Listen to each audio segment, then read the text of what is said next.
On s'est assez vite dirigé vers le domaine des crêpes et des galettes, parce que c'était un marché atomisé d'une part, des produits qui étaient assez sympas, ou en tout cas on pouvait en faire quelque chose d'assez sympa, proche des terroirs, proche du produit brut des farines et du monde agricole, avec de la croissance, et pour édulcorer les choses, avec aussi un peu de rentabilité. On a abouti avec une entreprise qui s'appelle la Galette de Bron en 2013, on a démarré en septembre 2013, et on a engagé tout un plan d'abord de remise à niveau de l'entité de production. Aujourd'hui, la Galette de Bron va faire un chiffre d'affaires d'1 100 000, 1 200 000 euros à peu près de chiffre d'affaires. On a fait une première entité en Normandie, et au vu des résultats qu'on a eu en Normandie, avec un fort développement commercial, moins de concurrence puisqu'on s'éloigne des terres naturelles de la crêpe et de la galette,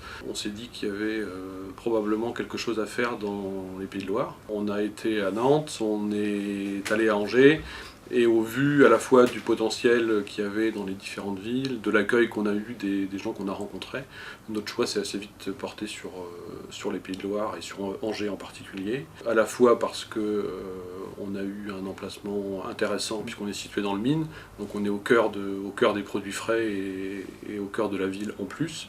Et puis on a eu un accompagnement intéressant par Aldev, par comité d'expansion. On a un objectif à Angers pour le premier exercice, 400 000 euros de chiffre d'affaires pour un premier exercice, hein, sachant qu'il n'y a pas de transfert, donc c'est générer une croissance forte et une implantation rapide sur les Pays de Loire.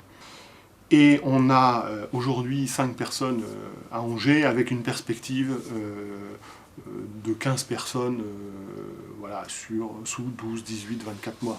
On a recruté des gens, souvent en chômage longue durée ou sans forcément la qualification qui était requise. Par contre, on a essayé de recruter des personnes qui avaient une vraie envie et quelque part la notion de revanche aussi à porter. Et cette chance-là, pour nous, la revanche, c'était aussi l'implication, l'engagement, la loyauté. On est très attaché à ces valeurs avec Pascal. Et donc on essaye d'abord de recruter des gens qui ont envie, qui vont porter l'entreprise, parce que notre entreprise, ça ne peut fonctionner qu'avec une dimension humaine très forte et un engagement total. Ce qu'on peut dire de notre modèle, même s'il est modeste puisqu'on a 3 sites aujourd'hui, c'est qu'on a un fonctionnement qui est plutôt créateur de valeur localement. Quand on fait une usine, même si comme aux mines on est en location, il y a quand même des travaux d'aménagement, donc ça fait marcher aussi les entreprises locales. Après, on a forcément besoin d'intervenants, de plombiers, d'électriciens régulièrement, donc c'est aussi des entreprises du coin. Et puis on essaye de s'approvisionner au maximum et de faire travailler les gens par ici.